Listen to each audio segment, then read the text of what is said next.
Guys, it's official. Battlefield 6 has had the biggest launch in the history of the franchise, selling over 7 million copies and counting on all the platforms combined, with over 172 million online matches played with over 15 million hours watched during the first weekend. And because of this, WinZapella stated that as a part of their commitment to this huge player base that Battlefield 6 has managed to amass, they're promising to deliver non-stop entertainment to players. Each season of Battlefield 6 will feature distinct phases with brand new content every month, starting with Season 1 on October the 28th, only 12 days after the making of this video. They also claim that all gameplay impact and features will be free or earnable as a part of their commitment to fair play and access for all players. From the leaks we will discuss in this video, we might even predict what we're gonna get very shortly, so if you guys are playing Battlefield 6 and you want to support a smaller creator, then likes and subscriptions are appreciated. Thank you so much for your consideration. As WinZapella stated, Battlefield 6 will feature distinct phases within the season, so I want to elaborate what exactly he means by that statement. If we look at the Season 1 content, which starts on October the 28th, we get the Operation Rogue Ops with a new map, Blackwell Fields, a new game mode Strike Point, one new vehicle, a few new weapons, and a couple of gadgets. So this is gonna be running until November the 18th, when the so-called Phase 2 is gonna start with the California Resistance, where we will get another new map, one more game mode, a couple of weapons, and new attachments. And then on December the 9th, we're not gonna get any new maps, it's just gonna be a limited time event where we're gonna play some winter version of Empire State in New York, and we're gonna get one new melee weapon. So this is how seasons are gonna look in Battlefield 6, at least for the foreseeable future. So when we inevitably get naval warfare inside of Battlefield 6, it's gonna be some type of a naval themed season with phases divided into it. So let's say in Phase 1 we get Ferris Storm and the attack boat, in Phase 2 we get a Little Bird with maybe one map from the Naval Strike DLCs, and so on. Now why am I mentioning these older maps that need to return to Battlefield 6? You see, the problem with Battlefield 6, if they were to add naval warfare right now, there's really no map in the game anywhere other than maybe Manhattan Bridge. On Breakthrough on the left side there is the Atlantic Ocean that has the only mass body of water in the entire game. So we need to actually get either brand new maps that they're gonna develop themselves, or a couple of remakes from Battlefield 4 to actually fit these boats and little birds everywhere. The current leaks are showing that there is a RIP boat and a jet ski already in development. This comes from Insider Gaming, Tom Henderson and his boys. So here it is, Game Glacier MP. If you're not aware what Glacier MP is, this is just a code name for Battlefield 6. Kits, Vehicle, Neutral Boat, Jet Ski, and Kits, Vehicle, Neutral Boat, RIP. So we don't see the attack boat here yet, or any of the carrier assault game modes, but this is a very good start. So I'm pretty sure in the next couple of weeks we're gonna see leaks of Ferris Storm or any of these really requested maps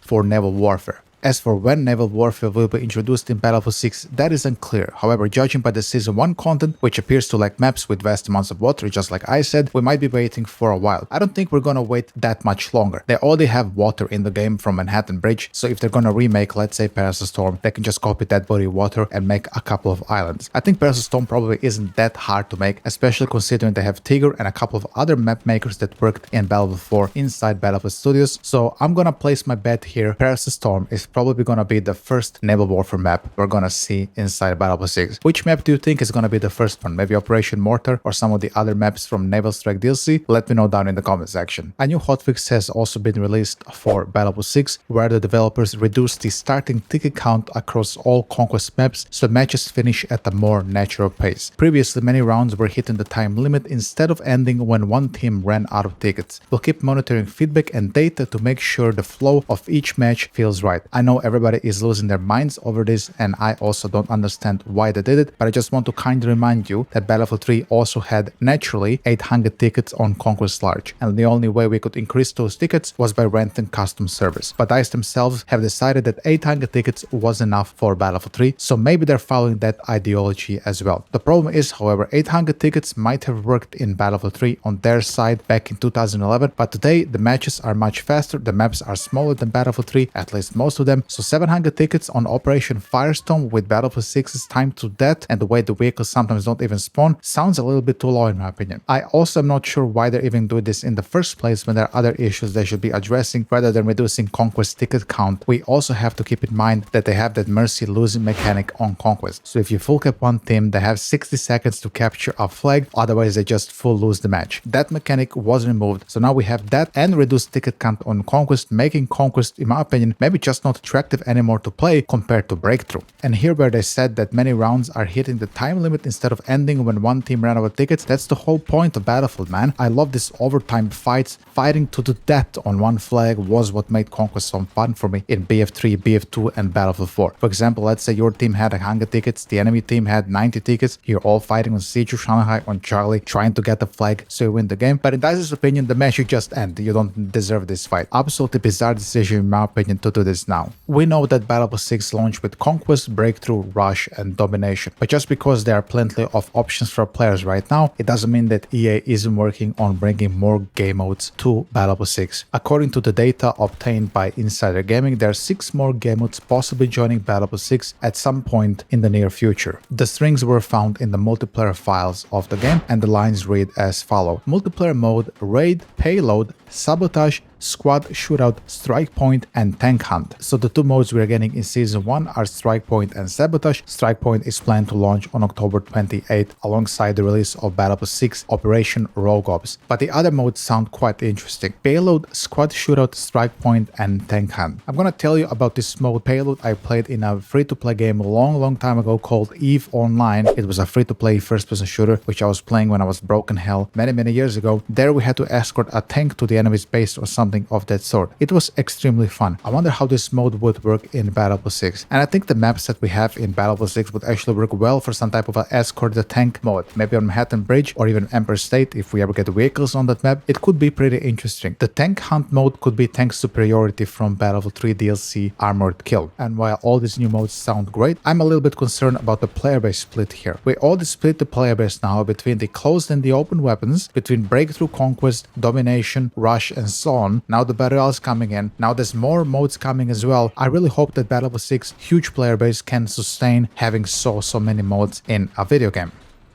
Alright, let's talk about Bloom, also known as spread in Battlefield 6. The developers are now saying that the beta bug was actually fixed, but they've identified another issue too, in fact, that impacts dispersion/bloom in an unintended way and will cause you to have more dispersion at times. The team is working on this and looking at general balance tuning of dispersion as well. So during the beta, if you weren't aware, what would happen sometimes if you came out of a slide and you started shooting from ADS, sometimes you would retain hipfire accuracy. I and many others like Shout, for example, believe that this bug was actually still in the game, but it turns out to be some other type of attachments which are affecting bloom and spread in a negative way is the new theory that everybody's having. It's a little bit unfortunate that the devs here didn't tell us which attachments are causing that. I went into the test range myself today to try to find out which is causing what, but it all looks the same to me. In my yesterday's video, I said that Battlefield 6 bloom feels off and there is something wrong with it, and I was also saying that people who are saying that Battlefield 6 bloom is the exact same way as Battlefield 3 spread was just incorrect. And here I'm proving correct.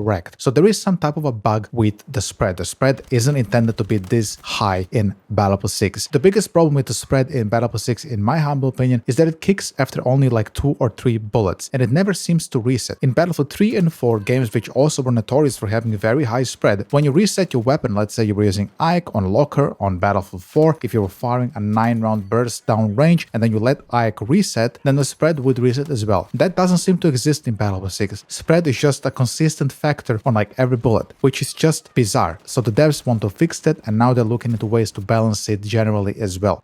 You guys remember just before Battlefield 6 was coming out that EA was sold to a Saudi investment firm for $55 billion. Well, it seems the employees of EA are not very happy about the sale, and now the union workers are publicly opposing it. The group says this $55 billion deal will further concentrate power and wealth into the hands of a few gatekeepers, while doing nothing to address the concern of players and workers, they said. EA is not a struggling company with annual revenues reaching $7.5 billion and $1 billion in profit each year. EA is one of the largest game developers and publishers in the world. EA's success has been entirely driven by the tens of thousands of EA workers whose creativity, skill and innovation made EA worth buying in the first place, they're claiming. Yet we, the very people who will be jeopardized as a result of this deal, were not represented at all when this buyout was negotiated or discussed. The group says that if any layoffs take place or a studio closes, it's because of a choice to do so and not something done out of necessity. They say that it would be a move done solely to pay the investors' pockets and not to strengthen strengthen the company. In addition to that statement, the union has launched a petition for the United States Federal Trade Commission to look more into this deal. They're calling on regulators and elected officials to scrutinize this deal and ensure that any path forward protects jobs and preserves creative freedom. Every time private equity or billionaire investors take a studio private, workers lose visibility, transparency, and power, they claim. Decisions that shape our jobs, our art, and our future are made behind closed doors by executives who have never written a line of code, built worlds, or supported live services. The statement closes by saying that the value of video games is in their workers, and that they are standing together and refusing to let corporate greed decide the future of our industry. Bro, I just hope that this sale of EA doesn't impact the Battlefield franchise in a negative way. We waited nearly 10 years to get a decent game, now everything seems to be going well, and then this huge sale happened and now there's questions arising. Just really hope nothing happens to the Battlefield franchise. For now, however, we have it good with Battlefield 6, and I truly hope it continues this way into the future after EA gets new owners. With that being said, guys, if you enjoyed watching this video, please consider leaving a like and a subscription. Thank you so much for taking the time out of your day to watch my content. I really appreciate it. This is Ace signing out.